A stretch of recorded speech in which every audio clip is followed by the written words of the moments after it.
who knows when the light goes on in an individual to say to themselves, I want to be as good as I can be.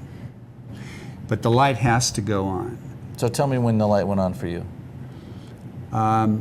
It went on in 1989, 88, late 88. When so you're in the business 10 years, started Lee 10 years earlier. And I got in the business in 71, right. So I'm a 17-year vet. And it took you 17 years for the light to go on. Yeah. Wow. And you were successful, obviously. I was successful because I was competitive. And I measured my success by how I stood with the other people in the environment that I competed with. And it wasn't until I realized I was competing against myself and my capability that I strove to be as good as I could be. There it was, 17 years into it, you finally realized. It's embarrassing. It's embarrassing. I sold coffee machines for 3 years, and I was embarrassed to do that too. So really 17 years into it. Yeah. So go back to your 17 years in the business. Yeah. And you realize, what's the moment you realize? No, I went to a trade organization. And how big's Lee at this point? What year? That was in 1988. So we're 6, 7 offices. Yeah, we did. We were just before we opened 3 or 4. I think right. in '88 and '89. Right. So I hear Mike Vance speak at an SIOR convention, and he was he organized his business. His focus was organizing thought, and his claim to fame was working with Walt Disney.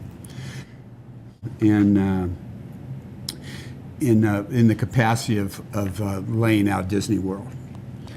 And so he spoke, and I forgot the name of his business. I think it was just strategic thought, but I was fascinated by the organization of thought. And I'm an ADDer, so I have lots of ideas, but you can ask me what they are at 5 o'clock, and half of them are gone. New ideas flown in. Yeah, they come in and they go. So, I called them up, hired this group, and they came in and they set me up with all their forms, and they taught me how to structure thought and how to lever it. Until that time, if a company needed a warehouse space, they just went into the market and they leased the typical warehouse. So now you have this epiphany. I have. And you set up this. It comes at the same time that I realize that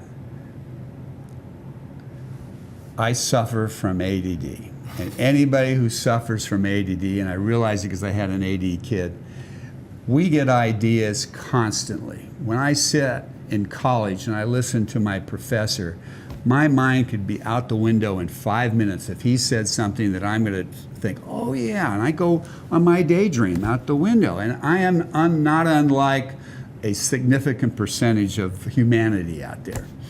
And so as an ADDer, you get all these ideas, 3/4 of which you can't remember the next day. It's or execute. Or execute. It's pretty hysterical. And so what I run into in '88, before I run into this, was this wonderful man, Mike Vance, who had this whole strategic thought, a business practice, and he had worked with Walt Disney setting up Disney World.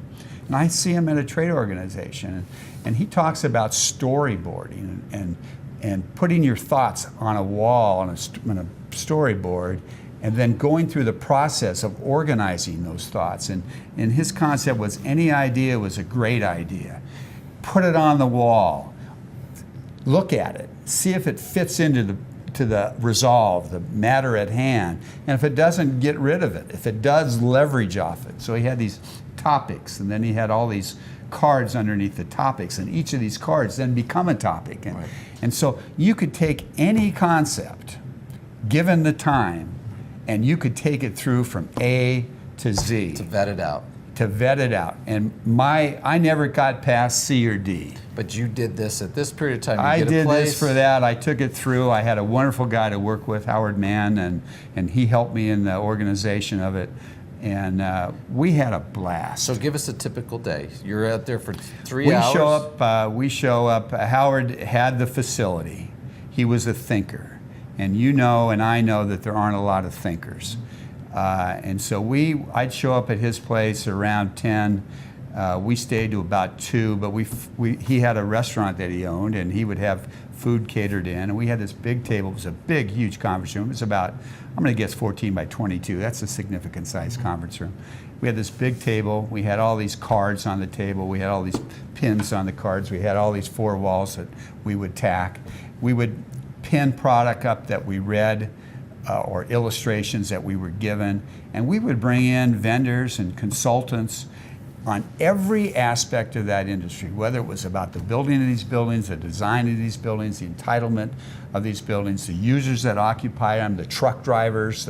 We brought them all in. We brought them all in. Eventually, this room took a life of its own. We spent 6 months on this project. Might have been even longer. It took a life of its own, so that when you walked in the room as a participant, you looked around and you saw the thought that went up onto that resolve that was up on that wall. And you said right away in your mind, these guys are going someplace. Right. And so you built a reputation that extended beyond you being in the room. They were talking about you. And so when we brought developers in, oh my God, all of a sudden they're talking about us. When we brought users in the room, they're talking about you. And they have their trade organizations. And whether you're the logistics guy, or whether you're the real estate guy, or whether you're the finance guy, they go to their own trade organizations. Right. And they say, yeah, I was in there with Bill Lee at Lee & Associates. He's focused on this just-in-time delivery concept. And I got calls. I got calls from people. And then you know what it's like. When somebody believes in you, you can lever them and use them as a reference to enhance your business. But this thing starts taking a life of its own.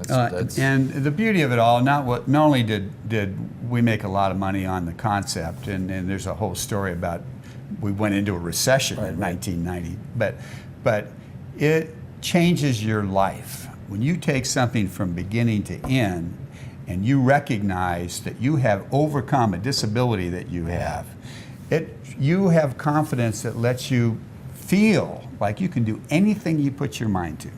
You you made the commitment, and the commitment then became a life of its own. A very wise man told me, it's one thing to have an idea, it's another to execute the idea. Do you know who that was? I don't know who that was. That was you. And it's so true. You can have an idea, but you need to execute the idea.